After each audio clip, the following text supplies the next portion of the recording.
Reg, dis Saterdag. Jy sit by jou braai, die rook is in jou oë en deur die rook kyk jy na jou vrou se klomp simpel vriende wat sy genooi het om vandag te kom kuier. Almal spierwit in hulle netjiese hempies, hulle brilletjies en hulle blou waterbotteltjies. En jy kyk hoe kyk hulle na jou.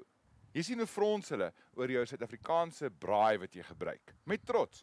En jy sien hoe hulle frons oor die feit dat jy nie soos hulle water drink nie. Hulle dink hulle is cooler as jy. Wel, hier is 'n manier wat jy kan bewys jy is cooler as hulle. Vra vir hulle, wie van hulle het al ooit opgelet dat daar op daai blou waterbotteltjies van hulle seker driehoekies met pyltjies is met nommertjies binne-in en wie van hulle kan vir jou sê waarvoor dit staan? Ek weet jou, nie een van hulle nie. Goed, hier is die antwoord. Jy gaan 'n nommer kry van 1 tot 7. Dit gaan vir jou sê wat se soort plastiek dit is. Dit gaan ook vir jou sê hoe herwinbaar is daai soort plastiek. Nou, nommer 7 is die wat jy glad nie kan gebruik nie. Nommer 1 is die doodgewone plastiek in daai botteltjies wat hulle in hulle hande hou.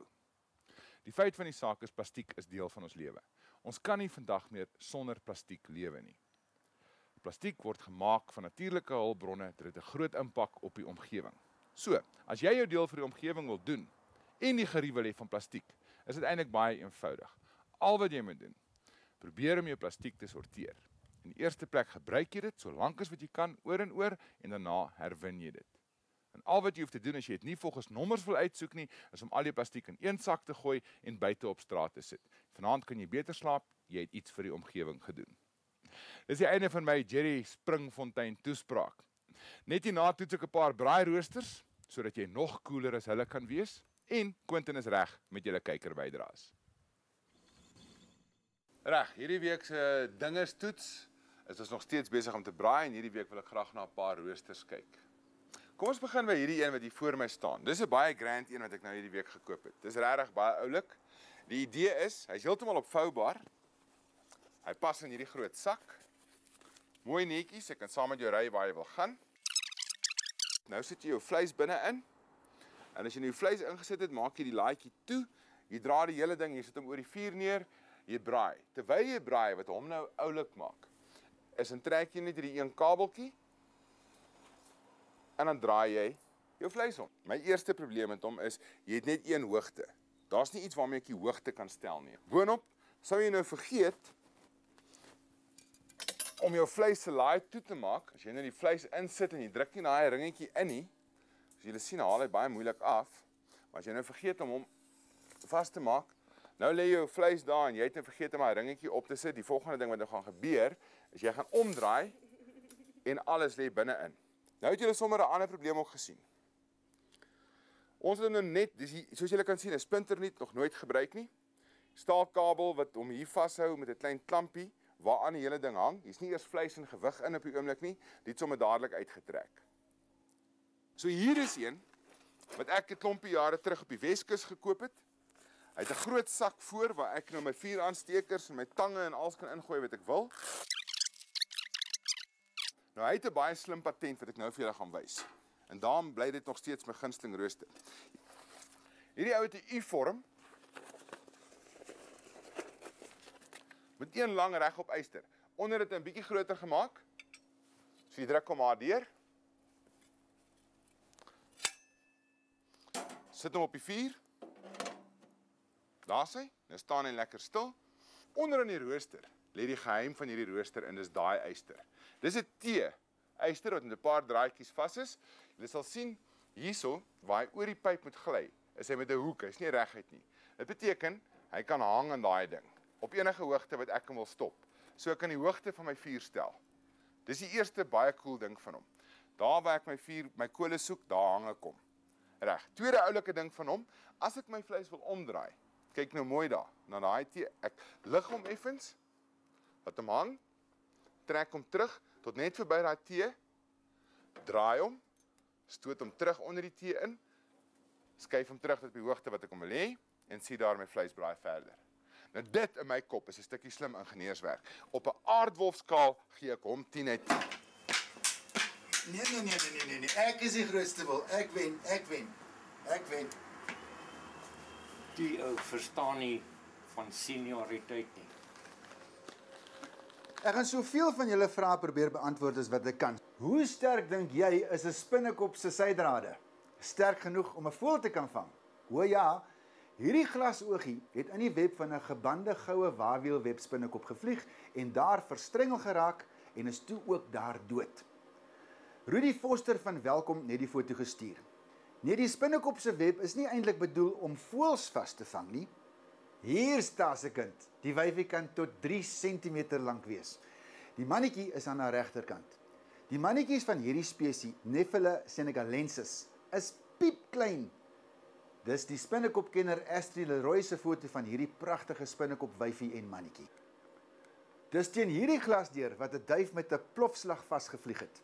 Desi Erasmus van Stroebenwyl sê, die duif het die ruit met so 'n harde slag getref, dat dit net daar dood neergeval het. En kyk na die bewys. Daar selfs 'n afdruk van die duif wat die ruit kop eerste tref op die glas. Die snavel, oë, kop, bors en vlerke is duidelik te sien en herkenbaar. Voëls het 'n spesiale stertklier wat olie uitskei waarmee die vere versorg word. Toe die duif die ruit tref, het die olie die stof van die vere teen die ruit gepers en 'n afdruk van die voël agtergelaat. Dit kan net gebeur as 'n voël die ruit met groot geweld tref. En volgende, 2 video's van slange met hulle prooi. Hierdie Suider-Afrikaanse luislang sluk 'n hele bok in.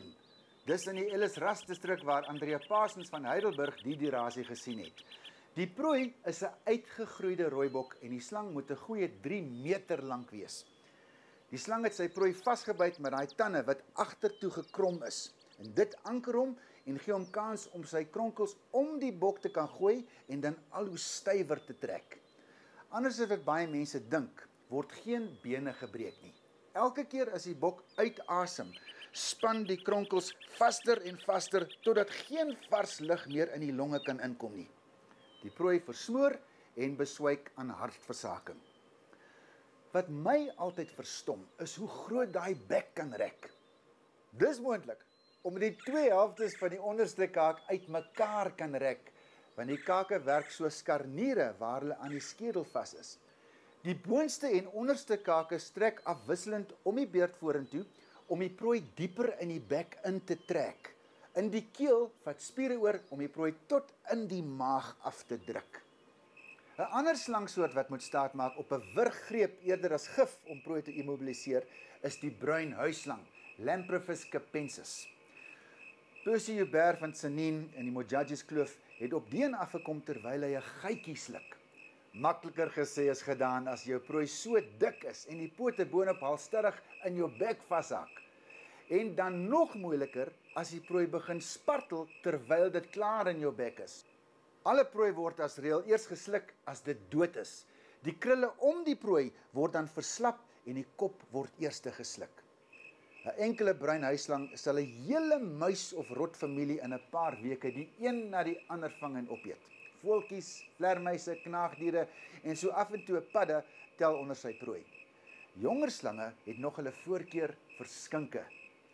Percy het aanhou video tot die prooi heeltemal in die slang se pens verdwyn het. En dit het langer as 30 minute gevat. Beslis nie kitskos nie. En die laaste storie wys hoe 'n horde ploegslakke, Bullia annulata, op 'n blou blaasie op die strand by Stilbaai toesak. Hierdie ploegslak sal met verstommende spoed mik vir enige iets wat op die strand uitspoel, veral as dit geaas kan word. Want onthou, die slak is totaal afhanklik van wat die see uitspoeg. Jellyvisse, blou blaasies, mossels en verrottende vis. Dit het 'n uitstaande vermoë om enige chemiese afskeidings te kan waarneem en daarmee die prooi op te spoor. By die prooi gekom, word die lang suigslurp gebruik om op sagte weefsel te voed. Voed? Nee, eerder vreet. Die slak kan 'n maaltyd van 1/3 van sy eie gewig sommer net so veropper. Ons het 'n lekker prys om aan die einde van elke maand vir die beste kykerbydrae te gee en dis 'n Canvas and Tent Commander boutent van 3 by 3 meter met 'n groot tafel, né? En 'n hele klomp stoele.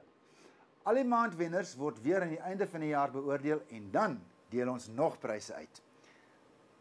Canvas and Tent gee omtrent 'n hele boskamp met beddens, met 'n rits toebehore, plus 3 aande se verblyf vir 2 by die Springbokkamp by Ladysmith. En daar is ook 'n spesiale kamera waarmee jy tydsverloop kan afneem. Deur die dag of die nag vir 'n rekord van wat alles by jou kamp of die watergat of in jou tuin gebeur het. En ook hierdie baie spesiale horlosie. Kalahari Klip projek Aardwolf horlosie. projek Aardwolf uit klippe uit die Kalahari uit. Ons adres en al die inligting oor die pryse is op ons webblad. Totsiens.